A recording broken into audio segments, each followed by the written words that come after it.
topic with asking you a question. How many atheists do we have here today? Or how many consider themselves to be an atheist? Which means don't believe in God. Do we have any show of hands? Well, no. So I get back to my next question. How many believe that we are all there to carry out God's plan for us? Good to see at least we have 30% of the crowd. Well, that's the story of my life. I was born in Bombay, India, which was like the New York of the US. The name has since changed to Mumbai. I have no excuses, I have no reasons, I had no friends, I had no family in the United States. But ever since my youth, I always dressed as a cowboy. Any party I had to go to, any function I had to go to, I had this beautiful cowboy hat, I had these lovely shoes, leather shoes, and I would, have a nice waistcoat. And people used to like, they knew what I would be dressed whenever I would go to a party. And sure enough, I was a cowboy. I used to read Louis L'Amour books, I used to listen to John Denver songs, I used to read everything Western. And I had no clue why I was doing what I was doing. But my librarian knew that's what I would come and get, is a Western comic book. Sure enough, when I grew up to be a teenager, it just happened that my dream was to come to America. I was no Prince of Africa, but I was sure the Indian boy. And here I was, and I had always read about it, and it so happened that every time I tried to, I wanted to be here, and I became a Christian Scientist because a member of my family needed a healing. I was born a Muslim, by the way. My original name was Salim Abdul Merchant. If you really think about the initials, it says Sam.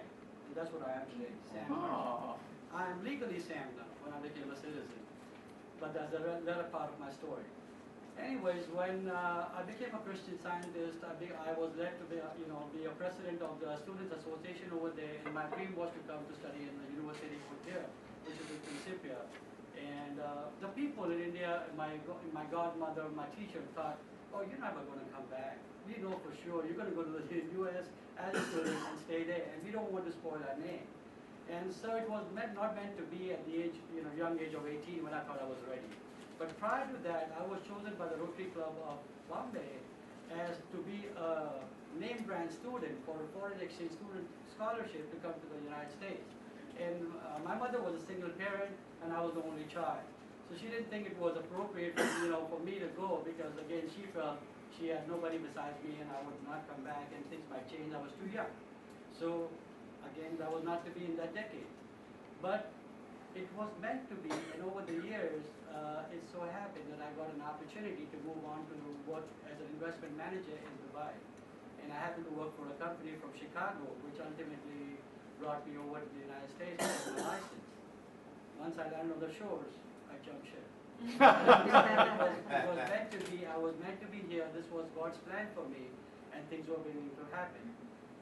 Going back a little bit, it's not easy for people from India, unless you have a really good reason or family or sponsors to come to, and it's also from other countries across in Asia and other places, and now in Europe too. But it just so happened when I went to apply for a visa at the United States Consulate in the city of Bombay, and at that time I was married and we were young parents and my kids were at home. And I was told I had to go give my briefcase over to a tea counter, a tea guy who was across the street, and that briefcase of mine had my life story. And I was scared. But I had no choice. It seemed you could not take a briefcase into the US Embassy. And when I went to do that, I came back and I saw this gentleman talking to my wife. And I'm single today, but a lot of women wouldn't want to marry me because I'm very possessive, and I'm just kidding. That was a while back. Nevertheless, so I asked the gentleman, I said, like, why are you talking to my wife? I mean, I just had to go 2 minutes away from her and somebody has to come and talk to her. She is my ex-wife now, but she was very pretty. This gentleman, I found out a little later, he asked me a question, are you interested in going to the US? I said, I sure am. So he says, do you have a paperwork? I said, I sure do. But why should I give it to you? I'm not even inside the embassy as yet. He says, so would you be kind enough to give it to me? I gave it to him. Before even the line started, when my turn came, they said, don't worry about it. You have your visa, come back and pick up your passport at 4 o'clock. To my astonishment, this gentleman happened to be the US consul. And he was standing outside. So that was another signal and a symbol of the fact that God's plan was being carried out. And We didn't even have to go in, and and that evening I had my visa. 2 days later, I was in Houston, in the United States. There was no turning back since then. It was tough, it wasn't easy. I came with my 2 little kids, a wife who was a homemaker. We decided that she was going to continue being a homemaker so she could take care of the kids, and I worked 70 hours a day.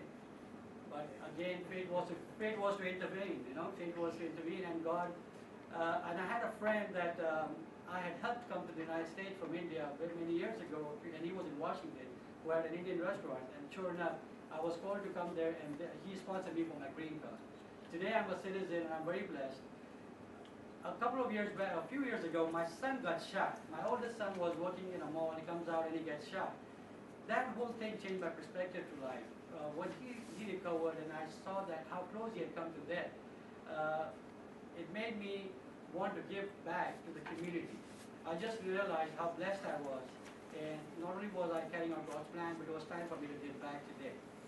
And sure enough, that changed my life. Since then, I've been elected as the chairperson of India House Council and the vice president of the Asian Pacific Association. And people keep asking me to do different things. I'm on the mayor's committee, and today I'm appointed by a congressman. And I thought, if that's what they want me to be at, sure enough, I'm going to be that, because it just makes me more powerful, more stronger to be able to give back to the community and anybody who needs help.